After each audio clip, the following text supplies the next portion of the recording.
الحمد لله وكفى وسلام على حبيبه المصطفى أما بعد فأعوذ بالله من الشيطان الرجيم بسم الله الرحمن الرحيم إن الله وملائكته يصلون على النبي يا أيها الذين آمنوا صلوا عليه وسلموا تسليما اللهم صل على سيدنا ومولانا محمد معدن الجود والكرم وآله وأصحابه الكرام وابنه الكريم وبارك وسلم صلاة دائمة سرمدا أبدا بحمدہ تعالی و بکرم مصطفیٰ صلی اللہ علیہ وسلم۔ آج کی شب میں قرآن عظیم کے 25 پارے مکمل ہو چکے ہیں۔ اللہ عز و جل قرآن کے بقیہ 5 پاروں کی تلاوت میں ہمیں آسانی عطا فرمائے۔ عزیزان گرامی، آج ہم نے کئی سورتوں کی تلاوت کی ہے، خصوصیت کے ساتھ سورہ شورا، سورہ دخان، سورہ زخرف، سورہ جاثیہ۔ شورا جو ہے آپ بہتر سمجھ سکتے ہیں شورا کسے کہتے ہیں۔ مشورہ کرنے والی جو جماعت ہوتی ہے اس کو شورا کہا جاتا ہے، اور یہ اللہ تبارک و تعالی امت مصطفیٰ صلی اللہ علیہ وسلم کی خصوصیت بیان فرما رہا ہے۔ وَأَمْرُهُمْ شُورَى بَيْنَهُمْ، یہ رسول پاک کے غلاموں کی خصوصیت یہ ہے کہ وہ جو کام کرتے ہیں مشورے سے کرتے ہیں، ان کا معاملہ شورا ہے۔ اور یہی نظام میرے مصطفیٰ کریم صلی اللہ تعالیٰ علیہ وسلم نے جو متعارف کروایا۔ پہلے تو بادشاہوں کا یہ نظام نہیں تھا، بادشاہ مشورے لینے کے محتاج نہیں ہوا کرتے تھے، اس کو کسر شان سمجھتے تھے۔ لیکن رسول کریم صلی اللہ تعالیٰ علیہ وسلم جو سید المعصومین ہے اور سید الانبیاء، بلکہ اللہ تبارک و تعالیٰ نے ان کو ما کان و ما یکون کا علم عطا کیا، باوجود اس کے صحابہ اکرام کے درمیان ہر معاملے کو رکھتے تھے اور پھر پوچھتے تھے کہ تمہاری اس معاملے میں رائے کیا ہے۔ کئی معاملات ایسے ہیں، حتیٰ کہ بدر کے قیدیوں کے سلسلے میں حضور پاک صلی اللہ علیہ وسلم نے صحابہ سے مشورہ لیا، جنگ بدر سے پہلے مشورہ لیا، جنگ احد میں جانے کے لیے مشورہ لیا، جنگ خندق سے پہلے مشورہ لیا کہ کیسے جنگ لڑی جائے۔ حضرت سلمان فارسی کے مشورے پر خندق کھودی گئی، حدیبیہ کے موقع پر مشورہ لیا گیا۔ حضور اکرم صلی اللہ تعالیٰ علیہ وسلم نے اس کو ایک مضبوط نظام متعارف فرمایا دنیا میں کہ شورا جو ہے یہ اسلام کا خاصہ ہے، اور اللہ تبارک و تعالیٰ اس میں برکت نازل فرماتا ہے۔ ہو سکتا ہے میں 10 لوگوں میں آپ کے ساتھ بیٹھا ہوں، آپ کی نظر میں ہو سکتا ہے میں جانکار ہوں اور سب لوگ یہ سمجھ کر کے خاموش بیٹھیں کہ ان کو تو سب معلوم ہوگا۔ ایسا نہیں ہے، بلکہ بسا اوقات ہمارے ذہن میں جو چیز نہیں ہوتی اللہ تعالیٰ کسی چھوٹے بچے کے ذہن میں وہ بات ڈالتا ہے، عام کسی بندے کے دل میں وہ بات پیدا کی جاتی ہے۔ اسی لیے مشورے میں برکت ہے۔ اس کے میں آداب بتاتا ہوں۔ مشورہ ایک پورا مکمل ایک ٹاپک ہے۔ رسول پاک صلی اللہ تعالیٰ علیہ وسلم نے بدر کے قیدیوں کی گرفتاری کے بعد صحابہ سے پوچھا ان کے بارے میں کیا کیا جائے۔ حضرت عمر فاروق رضی اللہ تعالیٰ عنہ نے عرض کیا کہ آقا ان کو کاٹ کر کے جلا دیا جائے، مارے ان کو، اس لیے کہ انہوں نے صحابہ کو بہت تکلیف دی ہے، صحابہ کو شہید کیا، پتھر مارے، مسلح کیا ہے، ٹکڑے کیا ہے، اب ان کو کیوں چھوڑا جائے۔ پھر کسی نے الگ مشورہ دیا، حضرت ابو بکر صدیق نے وہاں مشورہ یہ دیا کہ یا رسول اللہ صلی اللہ علیہ وسلم ایسا کیوں نہ کیا جائے کہ ان سے فدیہ لیا جائے اور انہیں چھوڑ دیا جائے، شاید اس محبت میں یہ اسلام قبول کر لیں، ایمان لے آئے۔ حضور پاک صلی اللہ تعالیٰ علیہ وسلم کو حضرت ابو بکر کا مشورہ پسند آیا، اس پر عمل کیا گیا۔ 70 قیدی جو تھے ان سے فدیہ لیا جاتا تھا اور چھوڑا جاتا تھا۔ جس کے پاس نہیں تھا فدیہ دینے کی رقم کچھ نہیں تھی، ان سے کہا جاتا تھا اگر کوئی فن جانتے ہو تو 10 صحابہ کو وہ فن سکھا دو اور آزاد ہو جاؤ۔ حضور پاک صلی اللہ تعالیٰ علیہ وسلم نے یہ جو نظام قائم کیا، بھلا کوئی بڑی سلطنت کا بادشاہ اپنے وزیروں سے سپاہیوں سے کیوں مشورے لے؟ دنیا یہ سمجھتی ہے آج جو نظام ہے، آپ دیکھ رہے ہوں گے پارلیمنٹ ہے، پارلیمان ہے، یا پھر جہاں بیٹھ کر کے قانون پاس کیے جاتے ہیں، یہ سب نظام بہت بعد میں آیا ہوا ہے۔ یہ اسلام کی عطا ہے، اسلام کا دین ہے۔ ورنہ ہوتا یہ تھا کہ بادشاہ رات میں سویا، خواب میں ہی اسے کچھ سمجھ میں آ گیا تو صبح قانون بنا دے گا، کل سے یہ قانون ہے، میں نے خواب یہ دیکھا ہے، اس کو کوئی چیلنج بھی نہیں کر سکتا۔ آج بھی سعودی میں یہی تو ہوتا ہے، ایک سال میں ان کے 70 قانون بدلتے ہیں، آتے ہیں جاتے ہیں، کوئی بل پاس کرنے کی ضرورت نہیں۔ رات کے 12 بجے بادشاہ اعلان کر دیا، سارے ویب سائٹ میں چلا گیا، کل صبح سے 6 بجے یہ قانون، سارے ڈپارٹمنٹ میں پہنچ گئے یہ قانون۔ یہ شورا نہیں ہے۔ ہاں، یہ جو نظام پھر پارلیمانی قائم کیا گیا، یہ شورا کے بیس پر ہی قائم کیا گیا ہے کہ سب کی رائے لی جائے اور پھر اس پر اتفاق کیا جائے۔ حضور پاک صلی اللہ تعالیٰ علیہ وسلم نے کئی مرتبہ ایسا ہوا کہ صحابہ سے مشورہ لیا۔ ایک بار مدینہ طیبہ جب تشریف لائے تو صحابہ کلمی کرتے تھے۔ کلمی کرنا جانتے ہیں؟ کھجوروں کے درختوں کو جوڑ دیا جاتا ہے، ایک نر اور ایک مادہ۔ کسان لوگ جانتے ہوں گے اس کو کیا کہتے ہیں، ہیبریڈ۔ شاید کسانوں کی زبان وہ جانتے ہیں کہ یعنی ایک میل اور ایک فیمیل درختوں میں بھی ہوتے ہیں، ان دونوں کو جوڑ دیا جاتا ہے تو بہت جلدی بڑھتے ہیں اور پھل اچھے دیتے ہیں۔ یہ جو کلمی کرنا اس کو کہتے ہیں۔ کھجوروں کے درختوں کو صحابہ کلمی کرتے تھے۔ میرے آقا صلی اللہ علیہ وسلم جب آئے، صحابہ نے حضور نے پوچھا یہ کیا کر رہے ہو؟ کہا ہم ان کا جوڑا لگاتے ہیں، جوڑا لگاتے ہیں، اور یہ دونوں جوڑ بہت جلدی بڑھتے ہیں، میل اور فیمیل۔ حضور پاک صلی اللہ علیہ وسلم نے فرمایا اس کی کیا ضرورت ہے؟ چھوڑ دیا صحابہ نے چھوڑ دیا۔ اس کے بعد پھر صحابہ کہتے ہیں وہ درخت بڑھے ہی نہیں، اور جن کو نہیں لگایا گیا تھا وہ پھل صحیح سے دیے نہیں۔ تو صحابہ آئے، عرض کرنے لگے یا رسول اللہ صلی اللہ علیہ وسلم ہم نے چھوڑ دیا تھا۔ میرے آقا نے فرمایا وہ تو ایک مشورہ تھا، حکم نہیں تھا کہ اس پر کرنا ضروری ہے، باقی اگر تم اس معاملے کو بہتر جانتے ہو تو پھر کیا کرو۔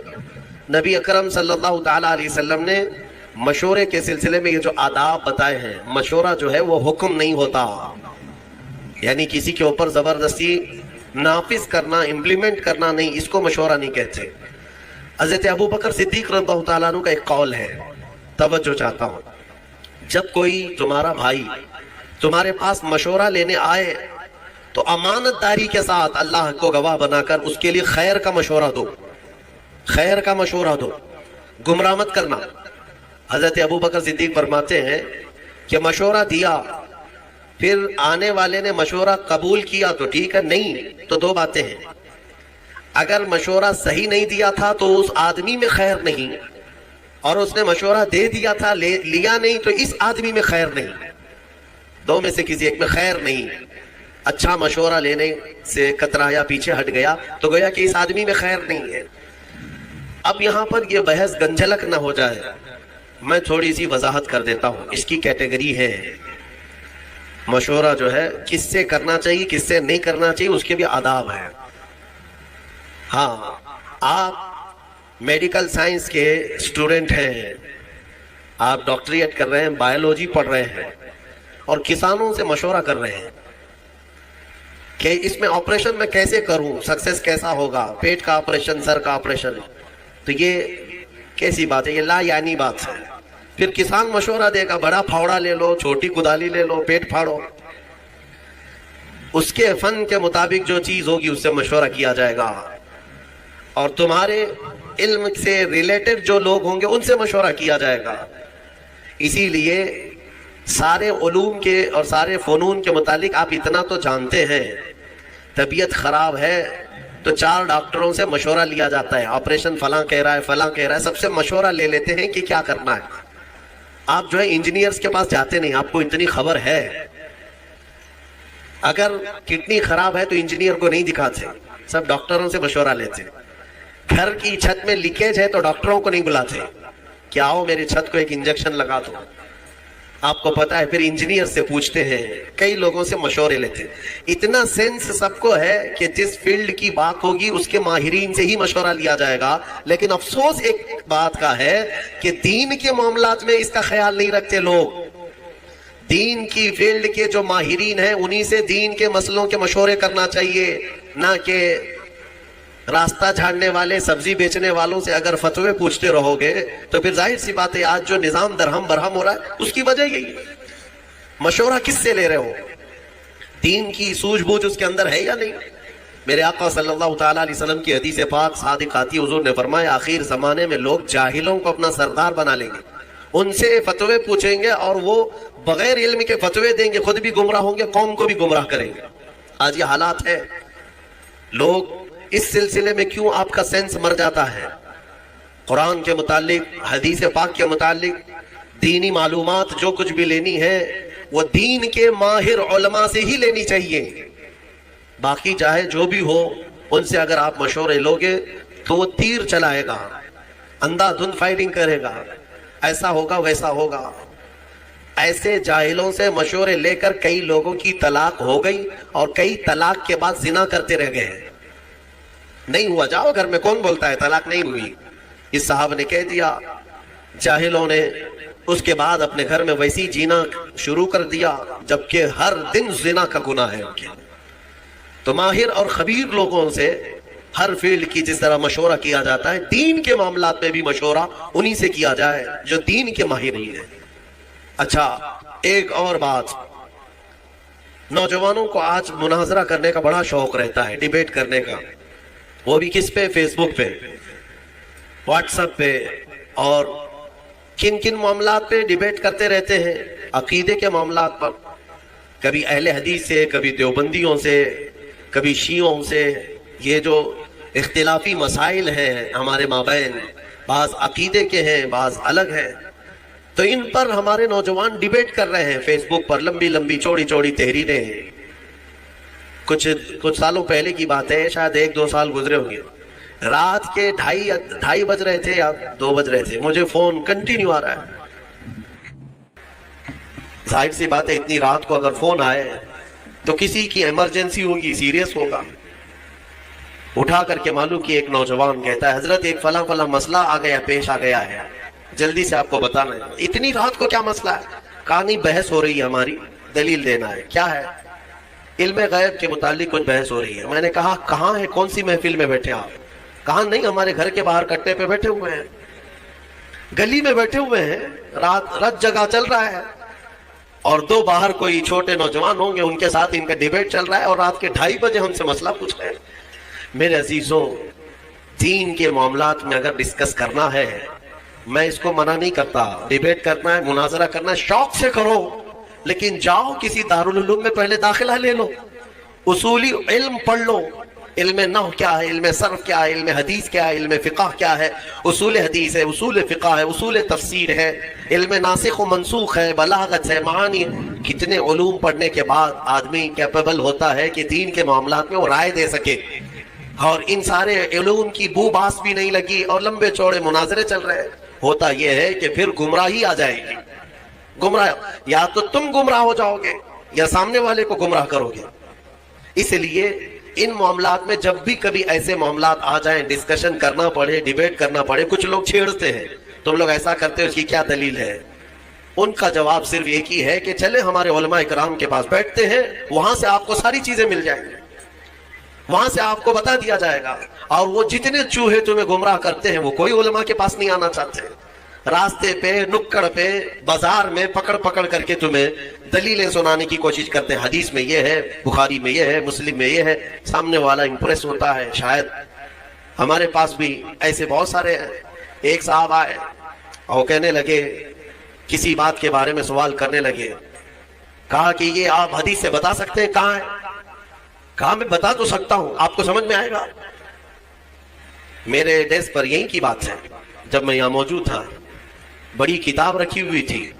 میں نے کہا یہ دیکھیے، یہ بخاری شریف اگر میں کھول کر کے دکھاؤں گا تو آپ مان لیں گے؟ انہوں نے کہا کیوں نہیں مانیں گے، بالکل مانیں گے، بخاری شریف کو مانیں گے ہم. میں نے کہا یہی تو تمہاری گمراہی ہے. یہ بہار شریعت رکھی ہوئی ہے سامنے، موٹی کتاب بہار شریعت رکھی ہوئی ہے. ہم نے صرف اس سے کہا کہ یہ بخاری شریف دکھائیں آپ کو، تو ان کو کتاب کا نام تک نہیں معلوم، تو پھر کس بات پر ڈسکس کرنا چاہتے ہیں؟ تو جہالت کے معاملات ایسے ہیں میرے عزیزوں، آدمی گمراہ ہو جاتا ہے. اسی لیے میں جو بات کہہ رہا ہوں وہ یہ ہے کہ جب ایسے معاملات آئے تو دین کے ماہرین کے پاس جاؤ، جو علم والے ہیں. قرآن بھی کہتا ہے فَاسْأَلُوا أَهْلَ الذِّكْرِ إِن كُنتُمْ لَا تَعْلَمُونَ. اہل ذکر یعنی علم والوں سے سوال کرو اگر تمہیں کسی بات کا علم نہیں ہے. اللہ تعالیٰ نے فرمایا جاؤ ان سے پوچھو، سوال کرو. کیونکہ مشورہ، اور کچھ لوگوں کے متعلق فرمایا گیا مشورے نہ لیں. وہ لوگ جو فاسق و فاجر ہیں، اللہ کا خوف نہیں رکھتے دل میں، ان سے مشورہ لینے کی ضرورت بھی نہیں، ان سے مشورہ لینے کی ضرورت بھی نہیں ہے. جن کو آخرت کا خوف نہیں، اللہ کا خوف نہیں، وہ تمہارے حق میں بہتر مشورہ کیا دے سکتا ہے؟ مشورے کے لیے سب سے بہتر وہ شخص ہے جو اللہ کا خوف رکھتا ہے اور آخرت سے ڈرتا ہے، وہ مشورے کا سب سے موضوع آدمی ہوا کرتا ہے۔ اور اس کے علاوہ بعض مقامات پر یہ بھی کہا گیا ہے کہ بہت چھوٹے نابالغ اور عقل نہ رکھنے والوں سے مشورے نہ لیے جائیں، اور بعضوں نے کہا کہ عورتوں سے بھی یہ نہیں ہے کہ لینا ہی نہیں چاہیے، بات کر سکتے ہیں، ڈسکس کر سکتے ہیں، مشورے لے سکتے ہیں، لیکن ضروری نہیں کہ ہر مشورے پر عمل کیا جائے، ضروری نہیں ہے ہر مشورے پر عمل کیا جائے۔ میں نے شاید اس سے قبل بتایا تھا، حضور پاک صلی اللہ تعالیٰ علیہ وسلم نے اپنی ازواج مطہرات میں حضرت ام سلمہ رضی اللہ تعالیٰ عنہ کی اس بات پر تعریف فرمائی تھی کہ عورتوں میں سب سے بہترین مشورہ دینے والی خاتون۔ صلح حدیبیہ کے موقع پر حضرت ام سلمہ رضی اللہ تعالیٰ عنہ نے حضور کو مشورتاً عرض کیا تھا۔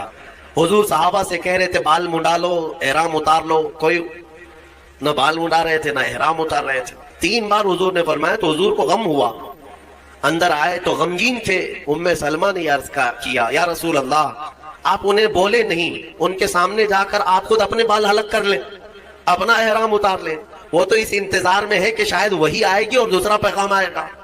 حضور پاک صلی اللہ علیہ وسلم نے حضرت ام سلمہ کے مشورے پر صحابہ کے سامنے آئے اور اپنے بال حلق کر لیے۔ سارے صحابہ اپنے بالوں کو حلق کر، سبوں نے احرام اتار لیا، کیونکہ یقین ہو گیا اب حکم بدلنے والا نہیں۔ تو یہ مشورے کے آداب آپ سیکھیں، اور پھر نظام جو ہے مشورے سے ہی چلتا ہے۔ حضور پاک صلی اللہ تعالیٰ علیہ وسلم جب بڑے بڑے معاملات بھی ہوتے تو صحابہ کو جمع کرتے، مشورہ کرتے۔ مشورے کی ایک دوسری خصوصیت یہ بھی ہے کہ کام ہونے سے قبل اگر کوئی اہم کام ہے تو فرمایا گیا کہ ایسوں سے مشورہ کرو جو تمہارے راز کا امانت دار ہو، رازوں کا امین ہو، اس سے مشورہ کرو۔ یعنی آج تم مشورہ کرنے کے لیے گئے، مشورہ تو دے دیا اور اس نے پھر جا کر کے طبلہ بجانا شروع کر دیا، میرے پاس آیا تھا فلاں ایسا کیا ہے ویسا کیا ہے، اس چیز کو بھی غلط ٹھہرایا گیا ہے۔ مشورہ راز کے امانت داروں سے بھی کیا جائے، کیونکہ بہت سارے معاملات ایسے ہوتے ہیں جن میں مشورہ کرنے کے بعد راز کو رکھنا بہت ضروری ہوتا ہے۔ حضور پاک صلی اللہ علیہ وسلم نے اس کی اہمیت کے لیے جانتے، میں نے کل یا پرسوں بنو نذیر کے بارے میں بتایا تھا، یہودیوں نے جو دھوکہ دیا تھا مدینے والے میں، پھر ان کے ساتھ کیا ہوا تھا پتہ ہے؟ حضور پاک صلی اللہ علیہ وسلم مدینے میں آئے، مسجد نبوی میں رات کو مشورہ لیا صحابہ سے کہ کیا کریں اب ان کے ساتھ۔ الگ الگ مشورے ہوئے کہ انہوں نے ہتھیار ہمارے خلاف اٹھائے تو ہم بھی ان کے خلاف ہتھیار اٹھائیں گے، کیونکہ دھوکے کی بہت بڑی سزا ہے۔ یعنی جیسے یوں سمجھ لیں کہ دیش ویرودھی ہے، وہ اینٹی نیشنل جس کو کہے، مدینے کی خرابی کے بارے میں جو لوگ سوچے تھے ان کی سزا تھی۔ صحابہ کے مشوروں سے اتفاق یہ طے پایا کہ ان یہودیوں کے جو بوڑھے ہیں ان کو چیلا وطن کر دیں، شہر بدر کر دیں، اور جو جوان ہیں انہیں مار دیا جائے گا۔ تو یہ طے پایا اور حضور نے فرمایا اس کو راز میں رکھا جائے۔ سارے جو صحابہ تھے سبوں نے آمنا صدقنا کہا اور چلے گئے۔ یہودیوں کو پتا تھا ہمارے بارے میں کچھ آج میٹنگ ہو رہی ہے مسجد نبوی میں۔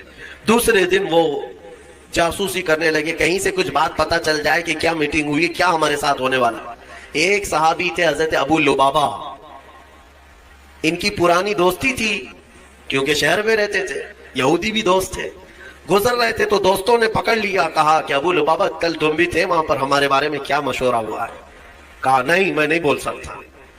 صحابی تھے اور امانت دار بھی تھے، وفادار بھی تھے، انہوں نے کہا نہیں میں نہیں بول سکتا۔ تو انہوں نے بہت اپنی پرانی یاد دلائی اور منتیں سماجتیں کرنے لگے، بچپن کا تو ساتھی ہے، ہمارا یار ہے، بتا تو صحیح۔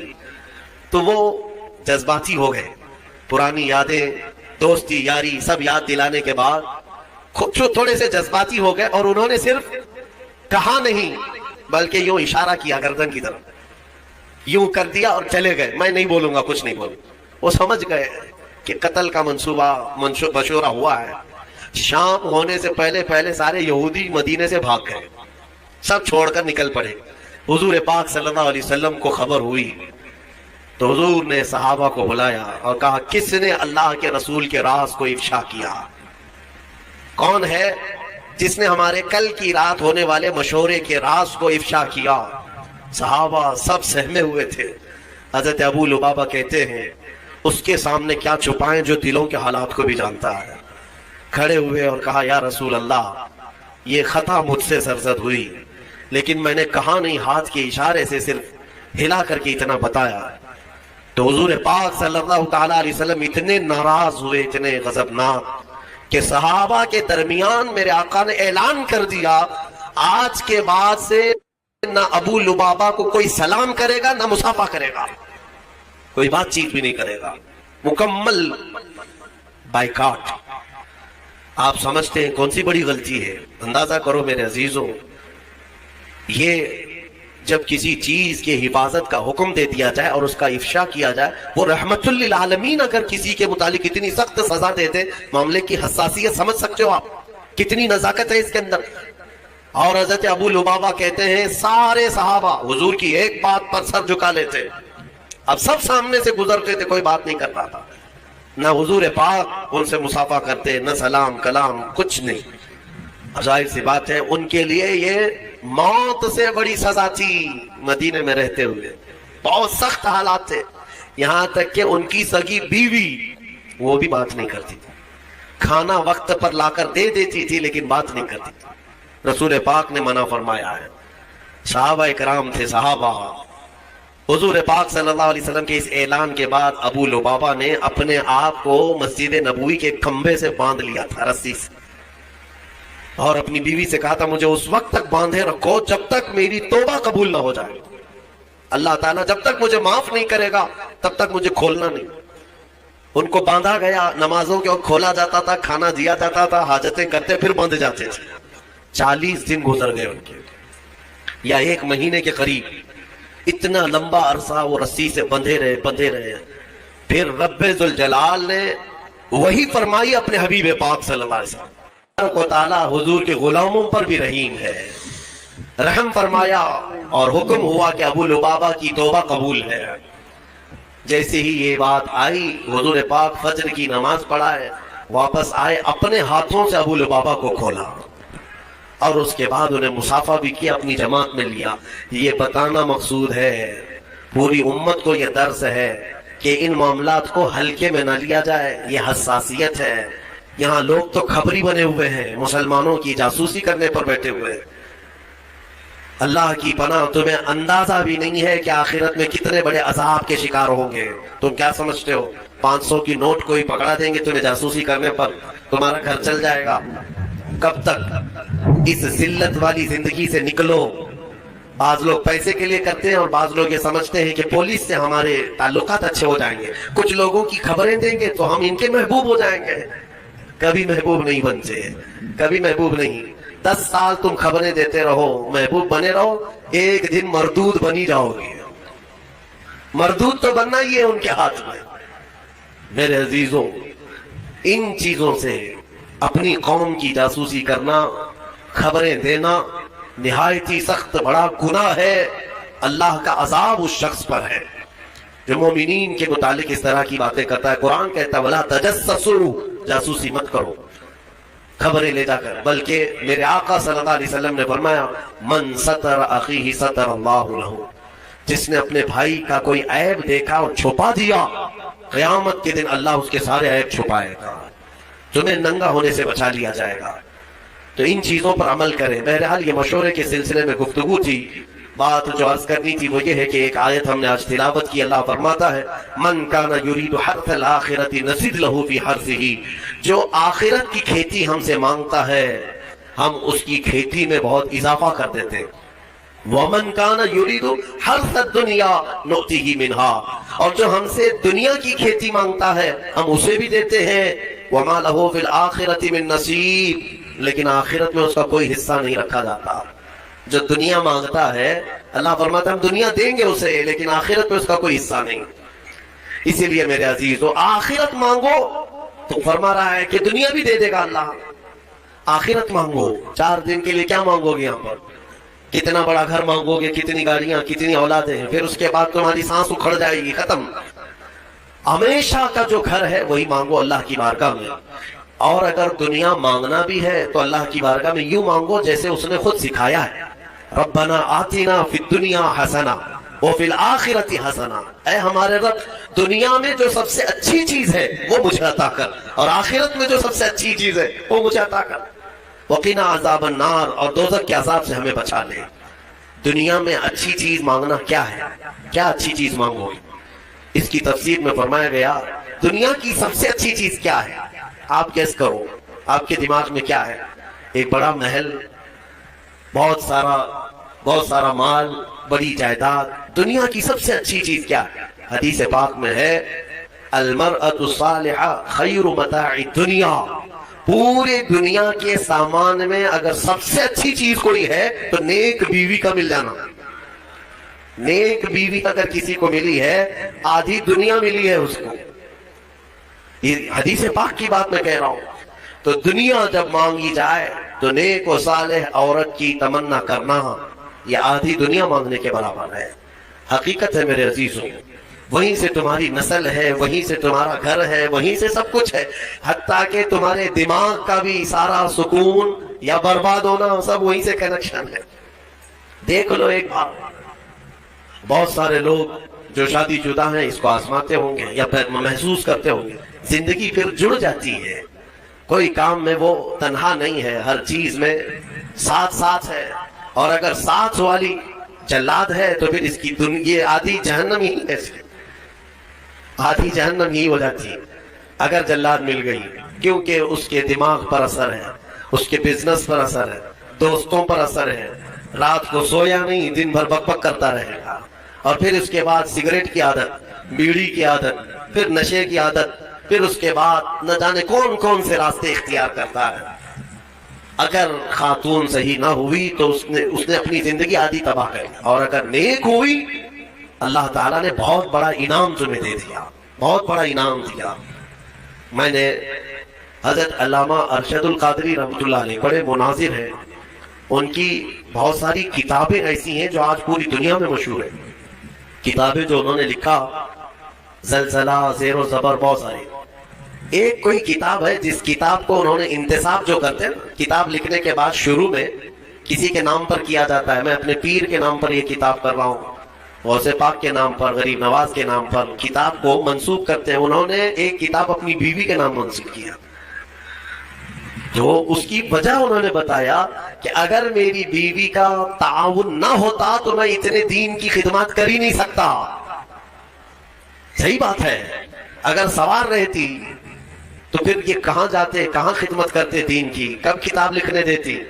بچے کی دوا لاؤ، بچے کا دودھ ختم ہو رہا ہے، بازار سے سامان لاؤ، گھر میں آٹا نہیں ہے، شکر نہیں ہے، تو تم تو پورے دن بھر کون سے دین کی خدمت کرتے؟ حقیقت انہوں نے کہا اللہ تبارک و تعالیٰ دنیا میں جسے نیک و صالح خاتون عطا کرے وہ اس کے لیے بہت ہی بڑا انعام و اکرام ہے۔ اچھا، جن کی شادی نہیں ہوئی اور وہ نیک بیوی کی تمنا رکھتے ہیں تو یہی دعا کریں، ربنا آتنا فی الدنیا حسنہ، اس میں یہی شامل ہے، اے اللہ ہمیں دنیا کی سب سے اچھی چیز عطا کر، تو اس دعا میں وہ شامل ہے، اللہ نیک چیز عطا فرمائے، نیک عطا فرمائے۔ دوسری ایک دعا ہے، 19ویں پارے میں اللہ تعالیٰ نے یہ بھی ہمیں سکھایا ہے، اللہ تعالیٰ فرماتا ہے ربنا ہب لنا من ازواجنا و ذریاتنا قرۃ اعین، اے ہمارے رب ہمیں وہ بیویاں دے یا وہ اولاد دے جو ہماری آنکھوں کی ٹھنڈک بنے، اور پھر متقین کا ہمیں امام بنا دے۔ متقین کا امام مطلب اولاد ایسی صالح پرہیزگار ہو کہ ہم ان کے امام ہوں۔ میرے عزیزو، یہ دعا آپ کیا کریں۔ اخیر میں آج جو اہم آیت ہے اس پر میں گفتگو سمیٹتا ہوں۔ میرے آقا صلی اللہ تعالیٰ علیہ وسلم نے یوں فرمایا، اللہ نے حضور سے یوں ارشاد فرمایا کہ اے حبیب آپ کہہ دیں، آپ فرما دیں، کیا؟ قل لا اسألکم علیہ اجرا الا المودۃ فی القربى، اے محبوب آپ فرما دیں دین کی تبلیغ جو میں نے تمہیں کی ہے، تمہیں دین دیا، ایمان دیا، قرآن دیا، نماز روزے سب سکھائے، ان سارے کاموں پر اے میری امت کے غلاموں میں تم سے اجرت نہیں مانگتا۔ حضور یہ فرما رہے ہیں میں اس پر کوئی معاوضہ نہیں مانگتا، مگر ایک چیز کا سوال، وہ کیا ہے؟ میری اہل بیت سے محبت رکھنا، اہل بیت سے محبت۔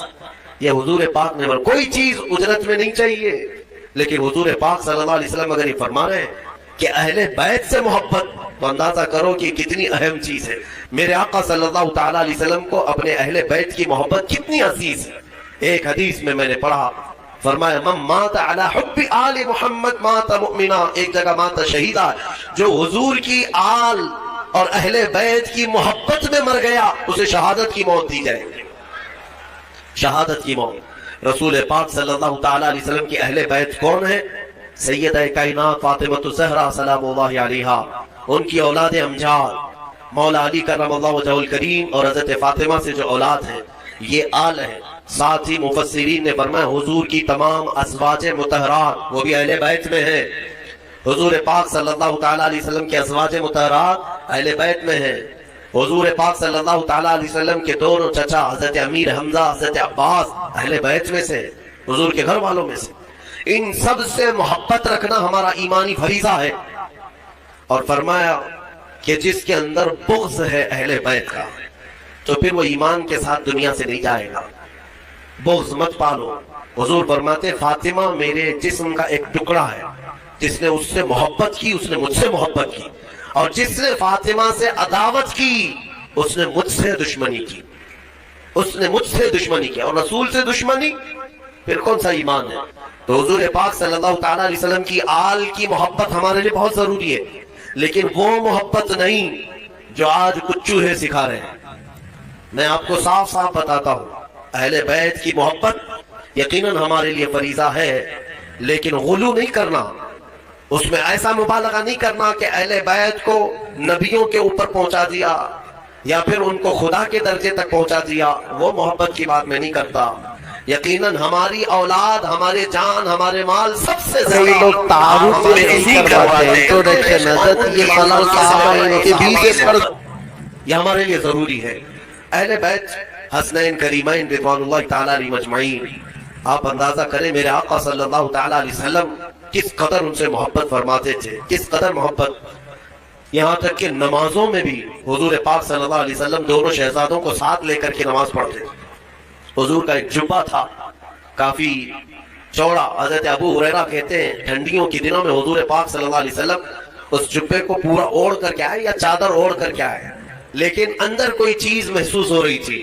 حضرت ابو ہریرہ کہتے ہیں میں نے بہت دیر تک کوشش کیا کہ حضور کس چیز کو چھپائے ہوئے ہیں، بعد میں چادر ہٹی تو پتا چلا حسن و حسین رضی اللہ تعالیٰ عنہ حضور پاک اپنے سینے سے چمٹا کر کے رکھتے تھے۔ میرے عزیزو، حضور نماز کے لیے جائیں تو کوئی ہے جس کی مجال جو حضور کی پیٹھ پر سوار ہو جائے؟ وہ حسین اعظم ہے۔ میرے آقا صلی اللہ تعالیٰ علیہ وسلم کی نماز کے عالم میں اگر وہ سجدے میں پیٹھ پر چڑھتے تو حضور سر نہیں اٹھاتے تھے، سر نہیں اٹھاتے۔ حالانکہ مسئلہ یہ ہے شریعت کا کہ اگر بچہ نماز پڑھنے کے دوران آ گیا تم ایک ہاتھ سے اس کو اٹھا کے سائیڈ کر سکتے ہو، اگر اچھل کود کر کے گود میں لٹک گیا تمہاری نماز، چھوٹا بچہ نہ سمجھ، تو تم ایک ہاتھ سے اس کو ہٹا سکتے ہو، شریعت نے اجازت دی ہے۔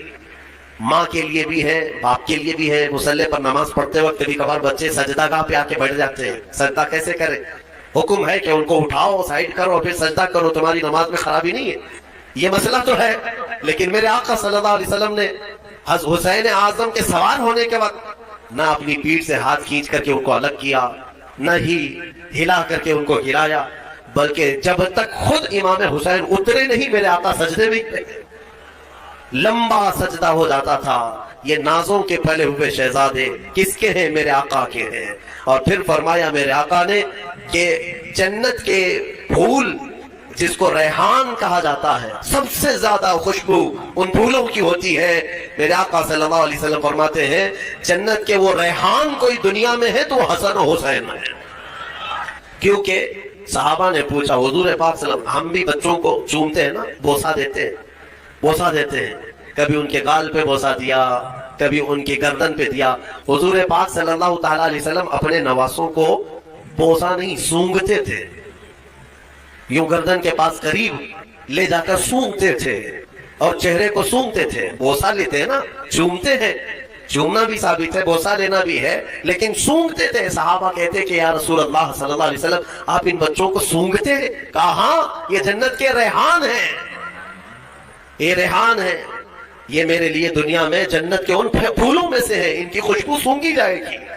ان کے مقامات جس قدر بیان کرے وہ کم ہے۔ ہر سال محرم میں اہل سنت و جماعت کا یہ شیوہ رہا ہے کہ اہل بیت کی بارگاہ میں ہم ہر سال حاضری دیتے ہیں بیانات کے ذریعے۔ لہٰذا اے سنی مسلمانوں، یاد رکھنا، اپنے اس چیز کو باندھ کر کے لے جانا، جینا۔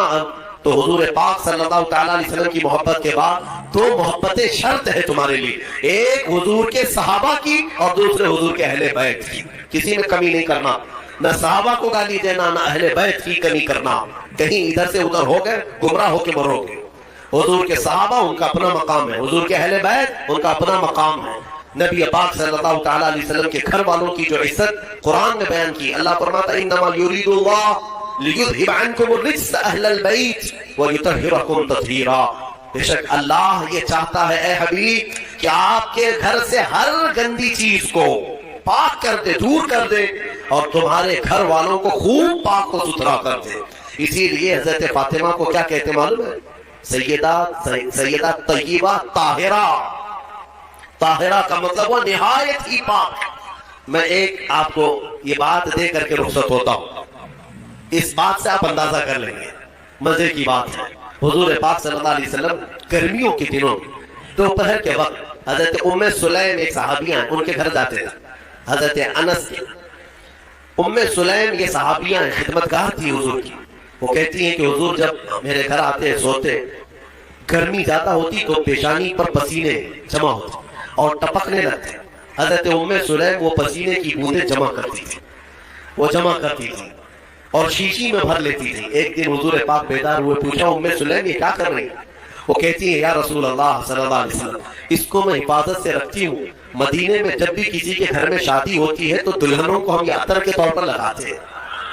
اللہ، صحابہ کا عقیدہ ہے دلہنوں کو عطر کے طور پر، اور اس میں جو خوشبو ہے وہ کسی بھی خوشبو میں نہیں آتی، نہ کستوری میں، نہ مشک میں، نہ عنبر میں، کسی میں نہیں۔ یہ جو پسینے کی خوشبو ہے صحابہ لگائے۔ جو بات میں کہنے جا رہا ہوں توجہ۔ اب محدثین فرماتے ہیں جن دلہنوں کو حضور پاک کا پسینہ لگایا گیا تھا شادی میں خوشبو کے طور پر، وہ تو ان کو لگایا ہی گیا، لیکن ان کے جو بچے پیدا ہوئے ان بچوں میں بھی وہ خوشبو آتی تھی، بچوں کے بچوں میں بھی آتی رہی، کئی سالوں تک یہ خوشبو منتقل ہوتی رہی۔ جن دلہنوں کو وہ پسینہ لگایا گیا تھا، پسینے کے قطرے جنہیں لگائے گئے ان کی اولاد خوشبودار ہوئی، اور جن کے جسم میں خود میرے رسول پاک کا خون دوڑ رہا ہو وہ حسن و حسین کی خوشبو کا عالم کیا ہو سکتا ہے؟ اسی لیے ہمارے امام اعلیٰ حضرت فاضل بریلوی فرماتے ہیں واللہ جو مل جائے میرے گل کا پسینہ، مانگے نہ کبھی عطر نہ پھر چاہے دلہن پھول، کیا بات رضا اس چمنستان کرم کی، زہرا ہے کلی جس میں حسین و حسن پھول۔ یا اللہ حضرت نے فرمایا اس کرم کی بات ہی کیا ہے، اس چمنستان کی جس میں کلی زہرا ہے اور پھول حسن و حسین ہے۔ ان کی خوشبو کو آپ اندازہ بھی نہیں کر سکتے۔ قیامت کے دن اللہ کی بارگاہ میں اتنی دعا ہے کہ مولا یہ سرداران جنت جب دروازے پر ہوں تو ان کے قدموں میں مولا ہمیں جنت عطا فرما۔ جب حسن و حسین رضی اللہ تعالیٰ عنہما جنتی جوانوں کی سرداری کر رہے ہوں گے، مولا ان کی سرداری میں ہمیں جنت عطا فرمائے۔ وآخر دعوانا الحمدللہ رب العالمین۔